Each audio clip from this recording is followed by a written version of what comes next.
Lord, we ask that you may glorify your name and guide us as we open your word. In Christ's name we pray. Amen.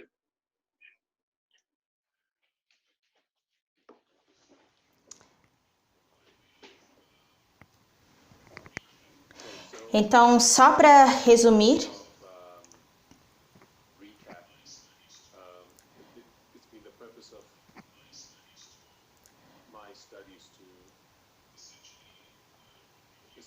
tem sido o propósito dos meus estudos essencialmente rever ou compartilhar aspectos que já foram colocados publicamente pelo Ancião Parminda em Portugal.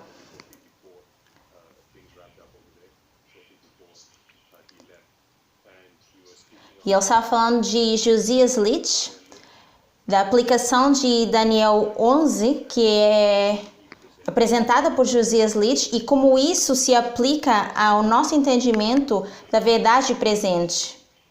Clarificamos o entendimento de Josias Litch e Uriah Smith e o nosso entendimento em relação a esses versos de Daniel 11 para os nossos tempos. Então, nós vamos recapitular aquilo que nós fizemos no nosso último estudo. Se vocês conseguirem ver aqui no quadro, nós delineamos esse diagrama, colocamos isso no quadro, e o que mostra é, quando nós pensamos em Daniel 11, do verso 40 a 45, no geral, o adventismo tende mais a olhar para o que Uriah Smith diz em relação a esses versos, porque nós sabemos o que o Espírito de Profecia se refere quando fala sobre esse livro de Daniel e Apocalipse. E no que Uriah Smith apresenta, a gente viu que ele tira bastante da sua informação de Josias Litch, e vemos que a interpretação desses versos são os mesmos desde o verso 40 até o 43. Mas ontem também identificamos que Litch, a interpretação de Litch tinha uma aplicação dentro da história milerita. Nós não desenvolvemos esse pensamento, mas vamos fazer isso hoje, demonstrando que a sua interpretação desses versos precisavam ser cumpridos dentro dessa dispensação milerita de 1798 a 1863. Sabemos então que Uriah Smith tirou grande parte da sua informação de Josias Litch, e ele pega nesses dois últimos versos e tenta fazer uma aplicação para o seu tempo, que seria mais ou menos 1888, quando Cristo viria. Então nós colocamos aqui esse diagrama que mostra as duas visões de Josias e de Uriah Smith.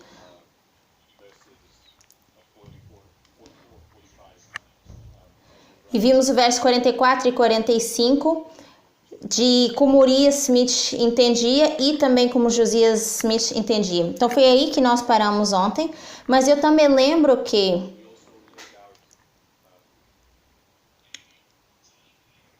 nós colocamos uma linha de tempo dos eventos do verso 40, da forma como Josias Litch e Uriah Smith entenderam.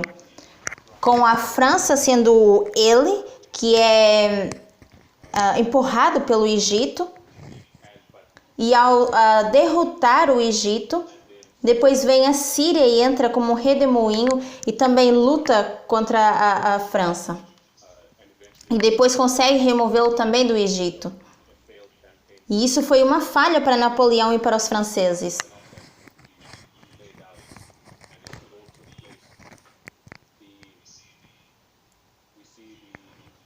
Nós vemos então essa guerra entre o Egito e a Síria, nesse tempo do fim que foi 1798.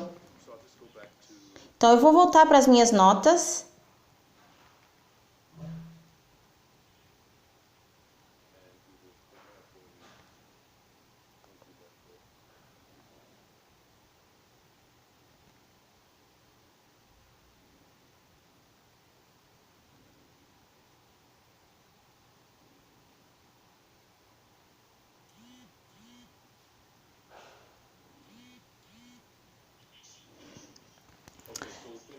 Então, nós terminamos olhando para a aplicação de Uriah Smith, dessa aplicação do verso 44 e 45. Queria deixar isso no recorde.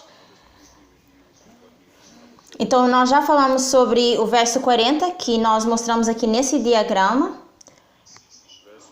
Falamos do verso 41, onde diz que ele entrará na terra gloriosa e que muitos cairão, mas da sua mão escaparão Edom, Moabe e os chefes e os filhos de Amon. No verso 40, o Império Otomano derrota a França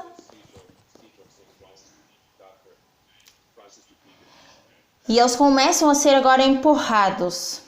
E à medida que os franceses começam a ser empurrados ou derrotados, os turcos começam a ocupar esses territórios que os franceses tinham.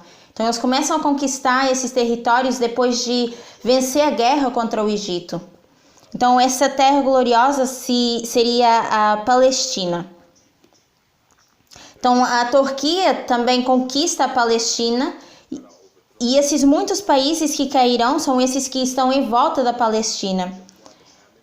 Amon, Edom, Moabe e Amon é referência às ilhas caribianas que se aliaram à Turquia nesse período de tempo. No verso 42, e estenderá a sua mão contra os países e a terra do Egito não escapará. Então o Egito em si foi tirado pela Turquia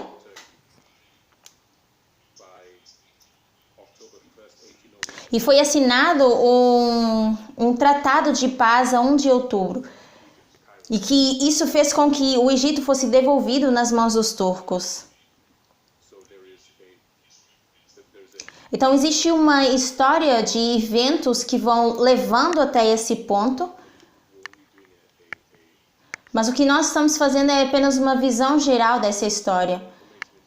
E existe mais informação nas notas que eu tenho e depois eu vou enviar isso por WhatsApp para aqueles que estão interessados nessas notas. E eu creio que no final da palestra eu vou publicar aqui também para aqueles que quiserem fazer o download dessas notas. Depois o verso 43 diz: e apoder-se-á dos tesouros de ouro e de prata e de todas as coisas preciosas do Egito, e os líbios e os etíopes o seguirão. Etíopes. Depois que os turcos deixaram os egípcios continuar com seus próprios negócios, eles colocaram bastantes tributos em cima do Egito. É por isso que menciona os tesouros de ouro e a prata. Quando fala dos líbios e etíopes, eram os de Cuxim. Nós mencionamos isso ontem. E que estavam aliados à Turquia, ao Império Otomano daquele tempo. Depois nós vamos para o verso 44 e diz: mas os rumores do Oriente e do Norte os espantarão, e sairá com grande furor para destruir e extirpar a muitos.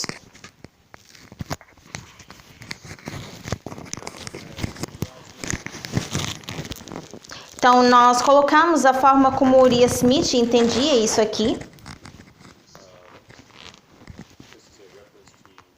E isso é uma referência à guerra na Crimeia. E nós também mencionamos isso.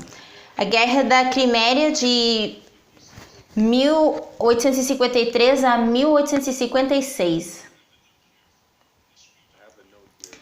Eu tenho uma pequena referência aqui, que é História.com, que fala dessa guerra na Crimeia.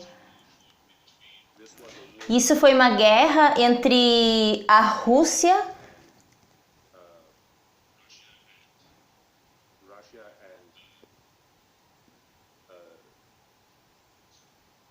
Vamos ver aqui nas notas.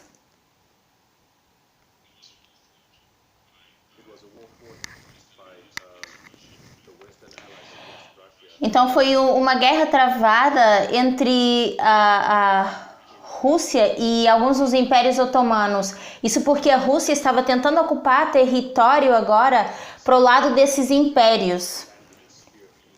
E então eles estavam tentando conseguir uma esfera de influência e se apoderar completamente agora da Turquia. Então, eventualmente, eles agora entram nesse conflito, onde a Rússia acaba por perder. Então, eu tirei isso de um site que é historia.com. A Turquia declarou guerra contra a Rússia. Não.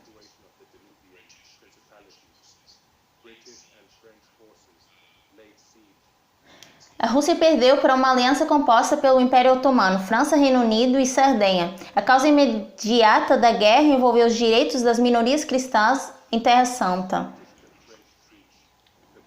Agora, os franceses e os britânicos lutam contra a Rússia. E diz que eles tiveram bastantes perdas. E assim a Rússia concorda com esse tratado que foi feito. Então, essencialmente, a Rússia perdeu e acabou cedendo a esses outros impérios otomanos. Essa guerra na Crimeia foi um conflito militar travado pela Rússia e o Império Otomano.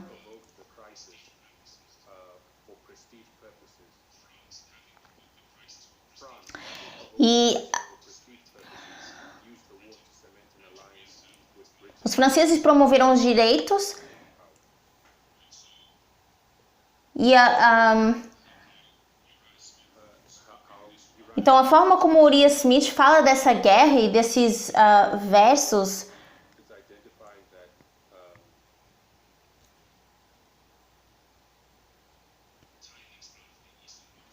fala de rumores que saem do Oriente e do Norte. Isso é uma referência da Rússia, da forma como Uriah Smith faz uma aplicação. Mas ainda existem movimentos que tentam ganhar influência sobre a Turquia. E esses são os rumores que estavam incomodando. Particularmente aos russos.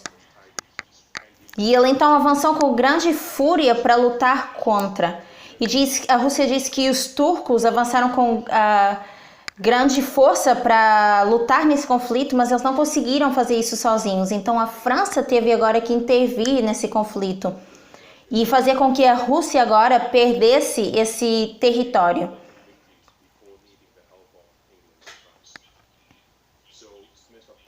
Então Uriah Smith faz a aplicação do verso 44 a essa guerra na Crimeia.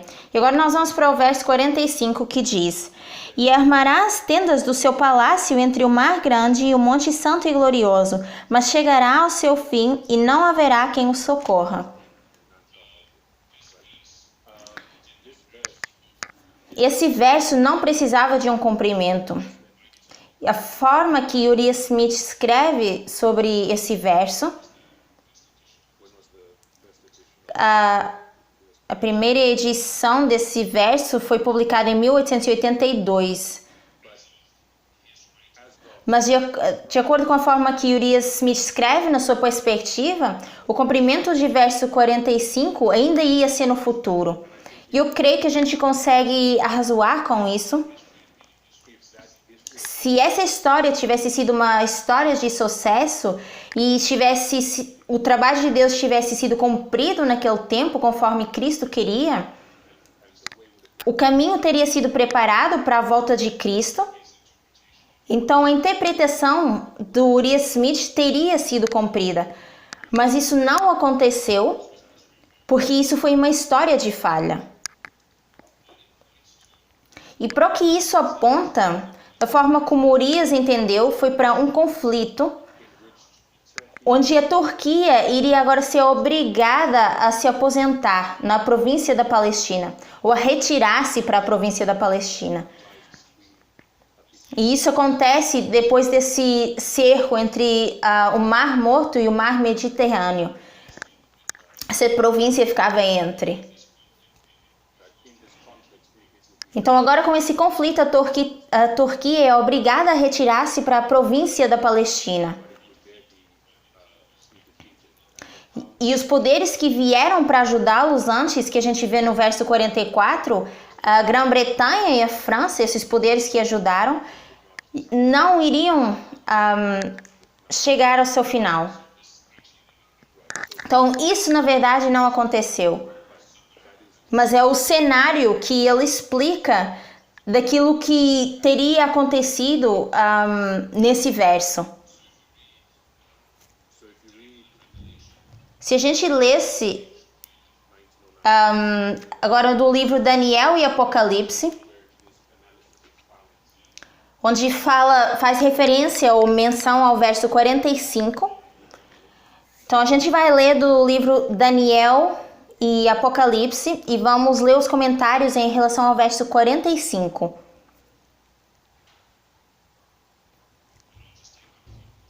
E eu vou tirar apenas algumas porções do que está escrito no livro. E ele diz: a Palestina, que contém a gloriosa montanha sagrada, a montanha em que Jerusalém se ergue entre os mares, o Mar Morto e o Mediterrâneo, é uma província turca. E se o turco fosse obrigado a retirar-se apressadamente da Europa, poderia facilmente ir para qualquer ponto dentro dos seus próprios domínios para estabelecer a sua sede temporária. Então aqui isso é descrito como tabernáculos. No finalzinho do parágrafo ele descreve como tabernáculos. Diz que ele chegará ao seu fim e que ninguém irá ajudá-lo. Isso significa que esse poder anteriormente recebeu algum tipo de ajuda. Isso se refere que na guerra da França, a Grã-Bretanha e a França ajudaram nessa guerra entre a Turquia e o Egito, que aconteceu em 1838 a 1840, onde a Rússia, a Áustria e a Prússia interviram em nome da Turquia. E na Guerra da Crimeia, em 1853 a 1856, a Inglaterra, a França e Sardenha apoiaram os turcos. E na última guerra russo-turca, as grandes potências da Europa intervieram para deter o progresso da Rússia.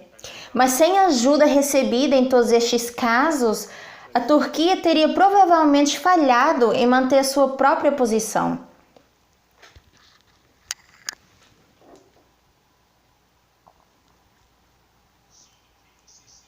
Então a profecia diz que o rei chega ao seu fim. E ele chega ao fim porque ninguém veio para ajudá-lo. Esse suporte ou esse apoio que havia sido dado anteriormente não é mais dado. Então essa é a explicação.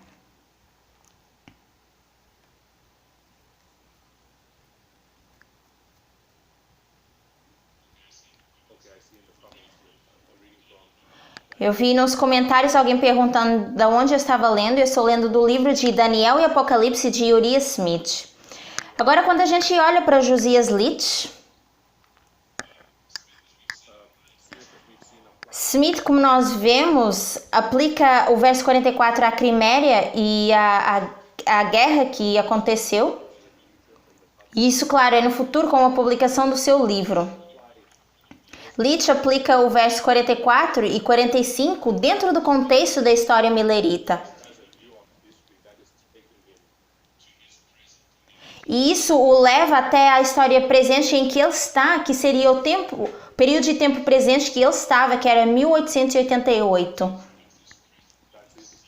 Para Litch, isso era o seu presente. Então ele via o cumprimento profético dentro do seu período de tempo. Então, esses dois últimos versos, 44 e 45, o Litch faz uma aplicação disso a Napoleão e a falha da sua campanha egípcia e essa última derrota. Então, o verso 44 diz que os rumores do Oriente e do Norte o espantarão. O que são esses rumores? Quando a gente olha para o livro de Leach e a forma como ele se refere ao clérigo, ou ao clero e ao público, ao povo, a gente vai continuar agora lendo nesse livro de Daniel e Apocalipse para ver quais são os comentários.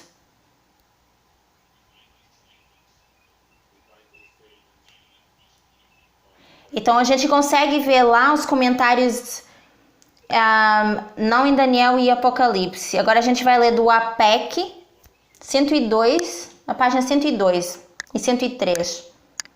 E vamos ver os comentários de Leach.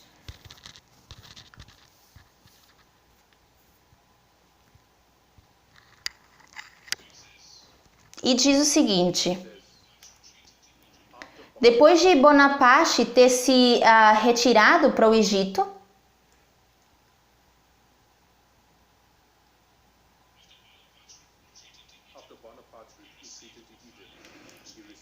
e ele recebeu jornais que mostravam o desastre desse conflito francês.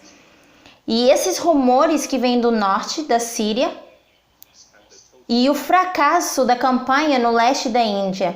E esses problemas que o perturbaram e ele, então, fez com que ele regressasse à Europa para enfrentar as dificuldades que lá enfrentava enquanto deixava os seus exércitos no Egito. Então ele agora avança com grande fúria para destruir as campanhas europeias após o fracasso no Egito e na Síria. Então ele agora recebe notícias da Europa, artigos vindo da Europa, que mostram esse fracasso, mas esses rumores vindo do Oriente e do Norte são a falha da sua campanha. Então aqui é quando ele se dá conta que a sua campanha falhou. E ele vê então que toda a sua campanha que ele tentou fazer no leste da Índia foi um fracasso. Então agora Napoleão vai embora e essencialmente ele abandona o seu exército no Egito. E nós mencionamos ontem que mais tarde depois foi assassinado. Então agora esses rumores vêm que o espantam e ele agora volta para a Europa. Então aqui diz que esses rumores vão espantá-lo e ele agora segue ou vai em frente com grande fúria para os destruir. E agora Leach faz a aplicação disso às campanhas europeias de Napoleão que foram um fracasso. Ou a falha que ele teve nas campanhas no Egito. Porque Napoleão tinha uma carreira militar significante. E cada vez que ele fosse fazendo mais campanhas, antes de fazer, causar guerras nos lugares por onde ele ia. Então, nesse livro, APEC, ele diz, o Josias Leach se refere a Napoleão e diz que quando ele volta para a Europa, ele tenta agora fazer uma campanha italiana. E durante 15 anos, isso trouxe um sacrifício de vidas. Durante esse período, a Europa foi ensanguentada com o sangue de muitos. Por essa marcha que eles foram fazendo. E em adição a esses muitos que foram ensanguentados, então o que acontece é que Napoleão volta para a Europa depois de suas campanhas terem sido um fracasso no Egito e no leste da Índia. E ele tem uma carreira militar que dura uns 15 anos depois dessa campanha no Egito. Mas aí houve milhares de mortes, milhares de pessoas foram mortas, e é isso que Leach está identificando.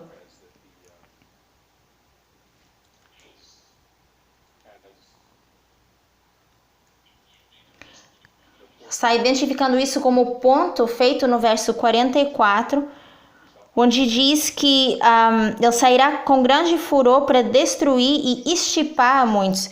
E no verso 45 diz que ele armará as tendas do seu palácio entre o mar grande e o monte santo e glorioso. Mas chegará ao seu fim e não haverá quem o socorra. Então, isso está no livro APEC, na página 102 e 103.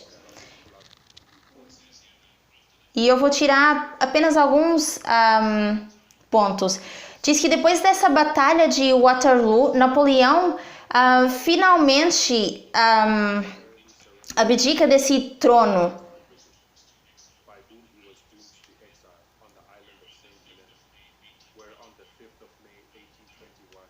E então morre no ano 1821, a 5 de maio de 1821, e não havia ninguém para o ajudar quando ele morre.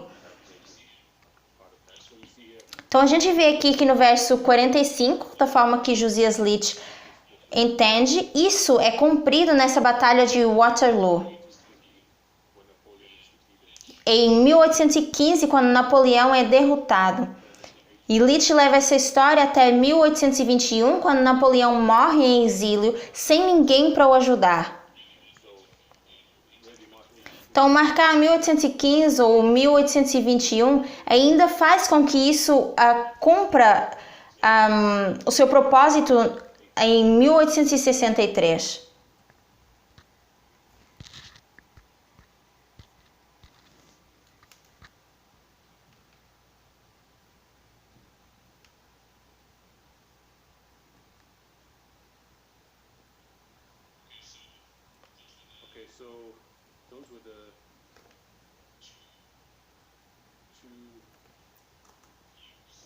Então, essas foram as duas visões que os nossos pioneiros tinham. E agora nós vamos para essa aplicação presente para nós hoje, ver quais são os pensamentos em relação a isso.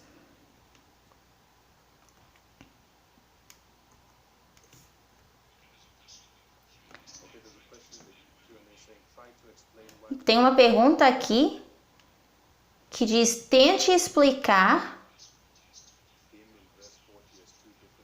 por que no verso 40 a gente coloca esse eu como uma aplicação e não como um só poder, como o Uriah Smith fez. Então eu vou pensar um pouco sobre isso.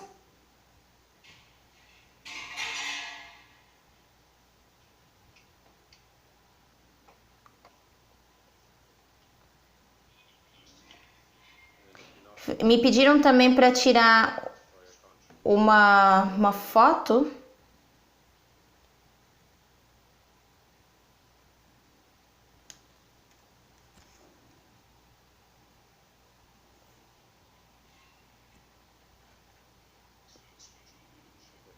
Então, eu tirei uma foto aqui que depois eu vou compartilhar com vocês.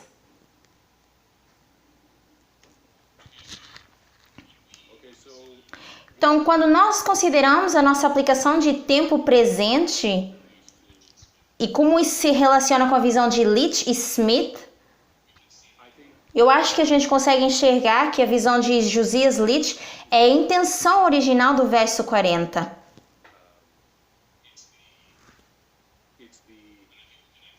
Eu acho que a gente consegue também identificar isso como intenção original, porque, como é que eu posso dizer?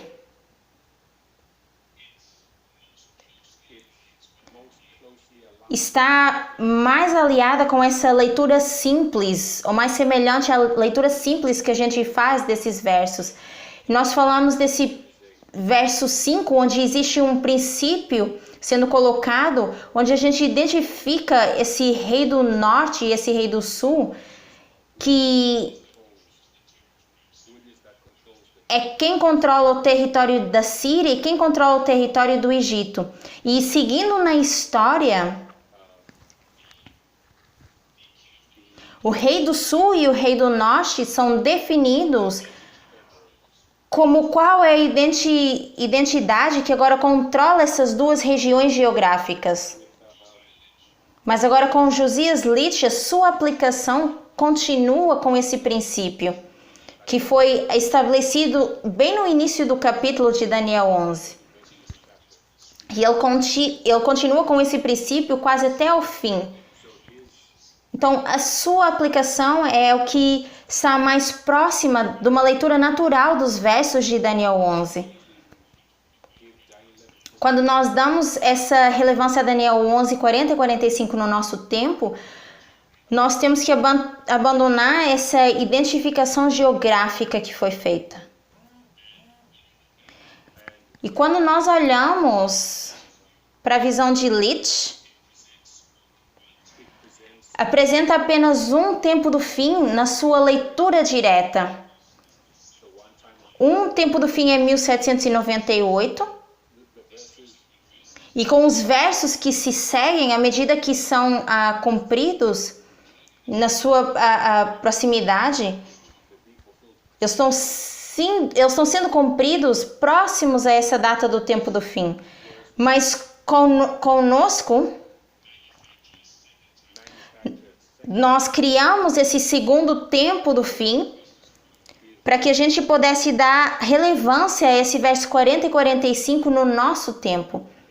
E nós fazemos isso com uma aplicação e uma interpretação com essa metodologia de parábolas. Mas uma leitura natural desses versos não apresentam o segundo tempo do fim, apenas um tempo do fim inicial que nos mostra, mas que nos leva a remeter o seu cumprimento quase até aproximadamente essa data.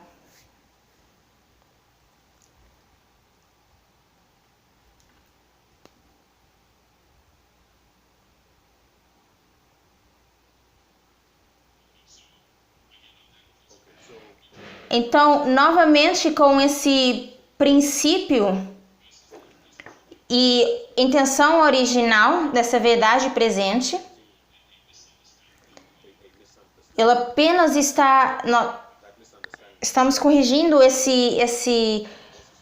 a forma de interpretação que nós tínhamos antes em relação à sua aplicação primária, porque nós achamos que a nossa aplicação era a intenção originária. E nós achávamos que os pioneiros estavam errados, mas na verdade é o contrário.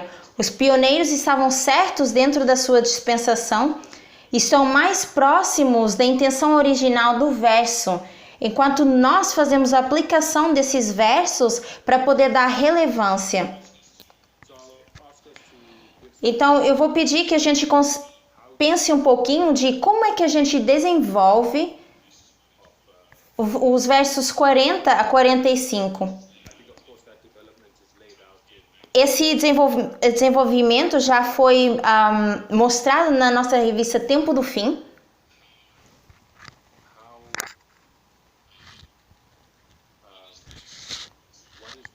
E qual é a sequência de pensamento que é usada para estabelecer esse verso 40?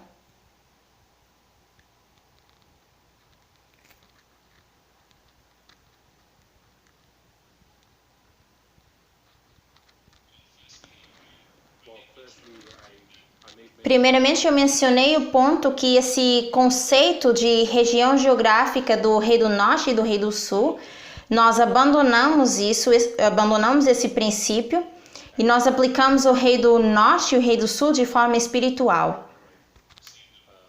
Nós dizemos que o Norte tem uma identificação simbólica com a Babilônia e que nós vemos essa identificação simbólica de Babilônia com o papado. Depois, no sul, nós temos uma identificação simbólica do sul relacionada ao Egito. E quando nós olhamos para as características espirituais do Egito, assim nós identificamos quem é o rei do sul. E a característica espiritual do rei do Egito seria o ateísmo. Então, abandonando esse princípio da localização geográfica e colocar isso num contexto espiritual do Rei do Sul e do Rei do Norte, nos permite identificar o papado como o rei do norte e a França como o rei do sul. E o conflito que a gente vê entre esses dois, onde o Papa é levado para cativeiro, e isso é o que é nos mostrado agora no tempo do fim. Então, disso nós fazemos o ponto dizendo que o rei do sul some durante algum tempo, à medida que essa Revolução Francesa termina, e depois ele volta a reaparecer depois de 1790, logo depois dessa Revolução, e vem para causar uma retaliação. E a gente vê em 1989 essa retaliação do rei do sul e do rei do norte.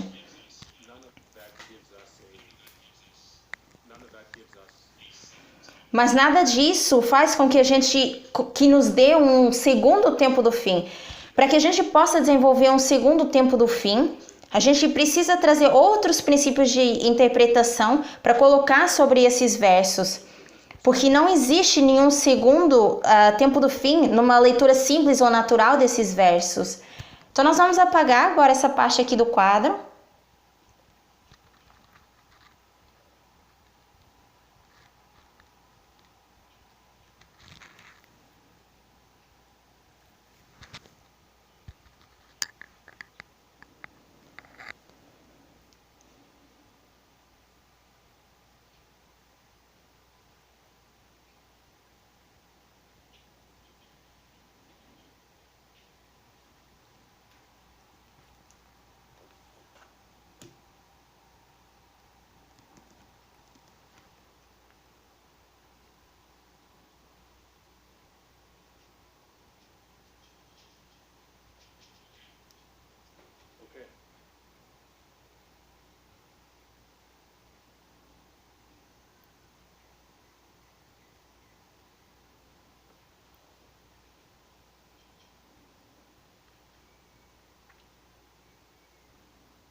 Então, nós temos aquilo que nós chamamos Daniel 11:40, parte A, onde o rei do sul vai contra o rei do norte. Depois nós temos o que nós chamamos o verso 40, parte B. Nós dizemos que a parte A foi em 1798 e que a parte B do verso 40 foi em 1989.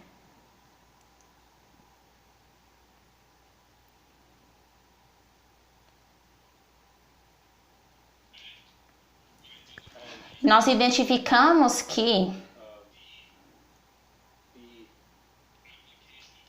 a aplicação desse verso que nós fizemos,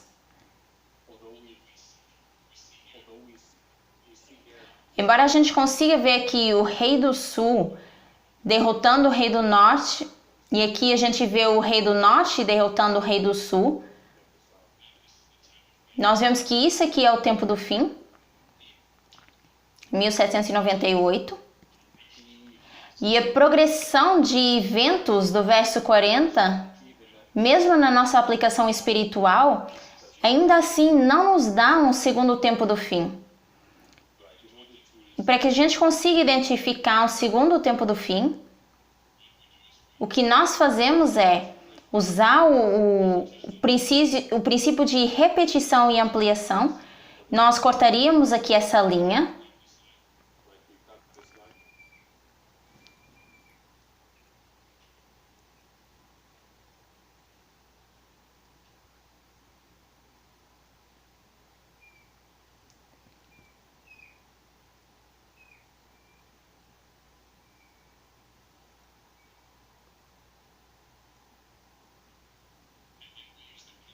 E depois nós usamos então essa aplicação de repetição e ampliação para criar uma nova linha dessa história aqui.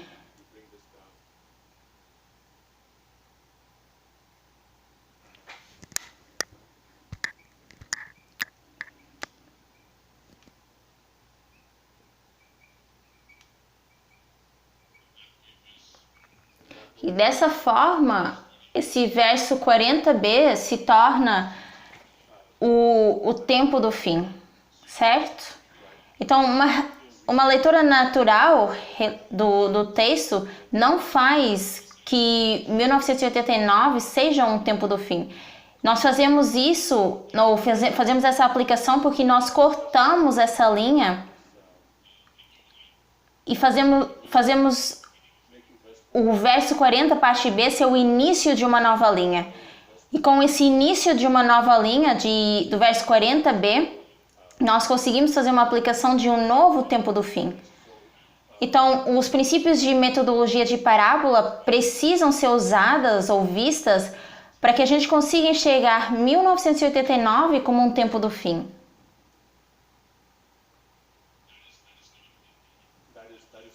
E isso não está numa leitura simples ou numa leitura direta dos versos.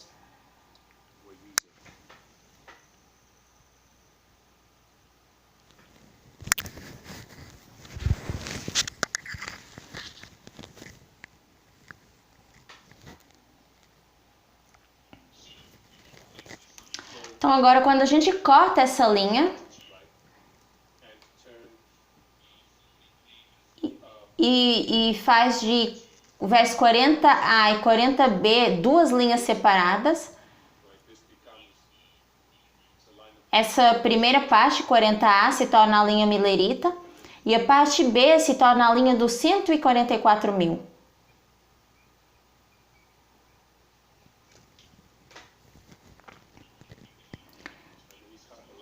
Então, quando nós cortamos a linha para fazer aqui a parte B seja a sua própria linha, então a parte A também se torna a sua própria linha.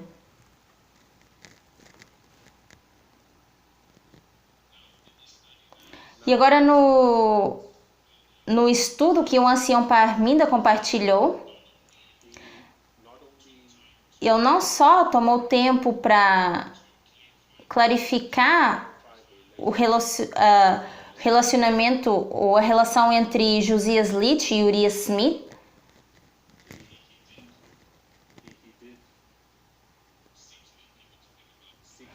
mas ele fez com que as pessoas pensassem de como é que nós, na verdade, chegamos ao nosso entendimento do verso 40, parte B de Daniel 11, que não é diretamente apresentada nos versos. E eu acho que houve uma pequena discussão em relação a esses princípios que nós, na verdade, criávamos para fazer a nossa própria aplicação.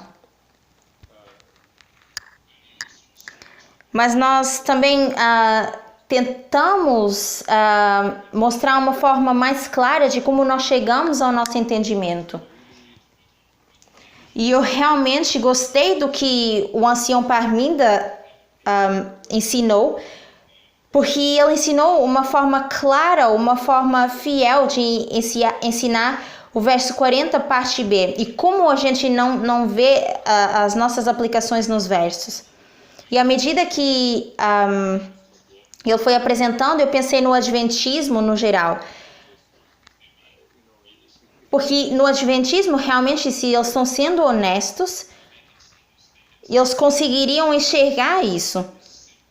Eles conseguem ver esse método simples de desenvolver um segundo tempo do fim. E eles poderiam, então, aceitar isso de forma mais prontificada. E nós vamos olhar mais para isso.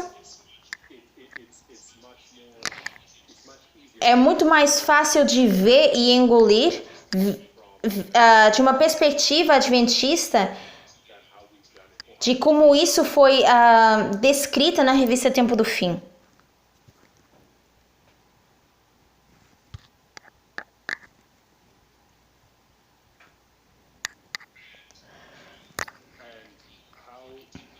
E como nós fizemos isso, foi primeiro pegando no princípio que é colocado no espírito de profecia, que é elaborado por Uriah Smith, que Daniel e Apocalipse são um livro. Daniel e Apocalipse são um livro e eles se interpretam um ao outro.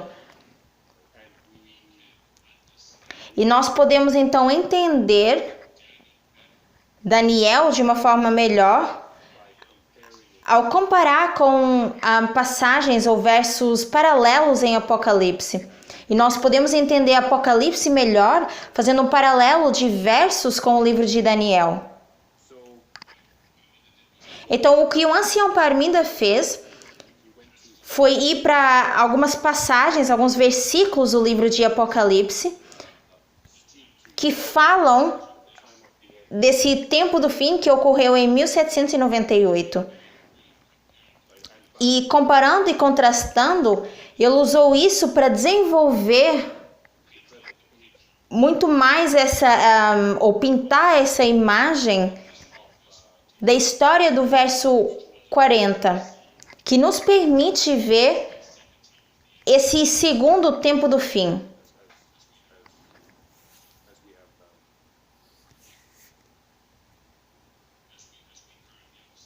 Da forma como a gente entende atualmente esses versos.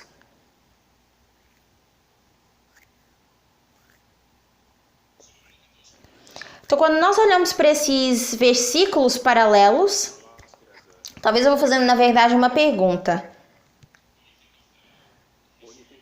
Quando vocês pensam nessa história do verso 40, a história de Daniel 11, verso 40, quais são as passagens ou versículos de Apocalipse que falam sobre essa história?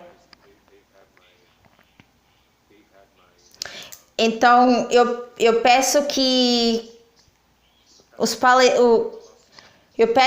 tradutores não respondam, porque tem as minhas notas, mas eu pergunto isso para os participantes que estão agora online. Quais são os versículos de Apocalipse que são paralelos com os de Daniel 11, verso 40? A irmã Kátia diz o verso 13 e 17 de Apocalipse. Eu creio que isso está correto. Dá para identificar versos específicos?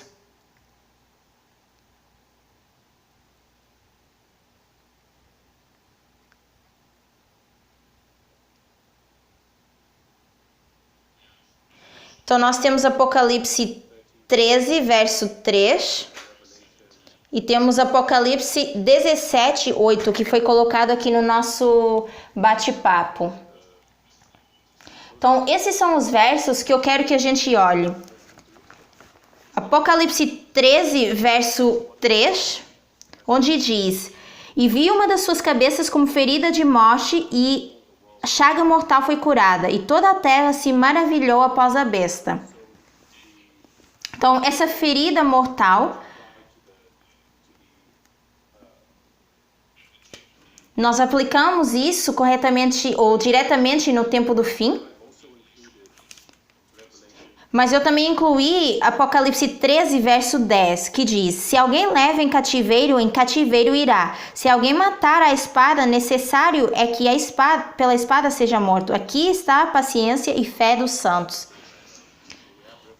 Mas agora também temos Apocalipse 17, verso 8, que diz: A besta que viste foi e já não é, e há de subir do abismo, e irá à perdição. E os que habitam na terra, cujos nomes não estão escritos no livro da vida, desde a fundação do mundo, se admirarão vendo a besta que era e já não é, ainda que é.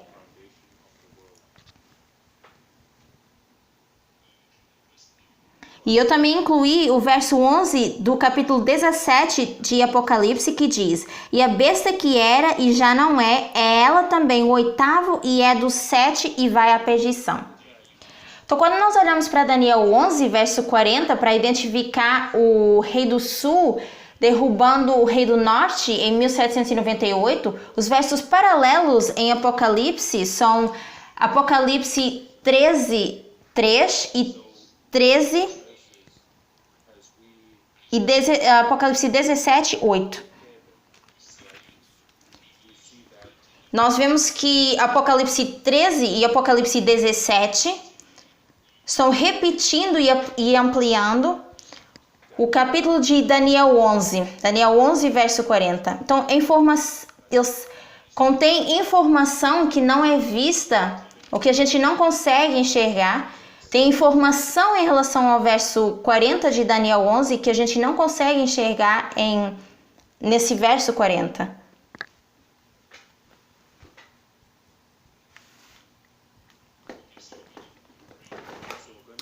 Então, nós vamos quebrar agora um pouquinho isso. Ou então, na verdade, vamos fazer isso mais detalhado no início do nosso próximo estudo. Vamos mostrar detalhadamente essa aplicação. E depois vamos fazer alguns pontos antes de nós encerrarmos esses estudos.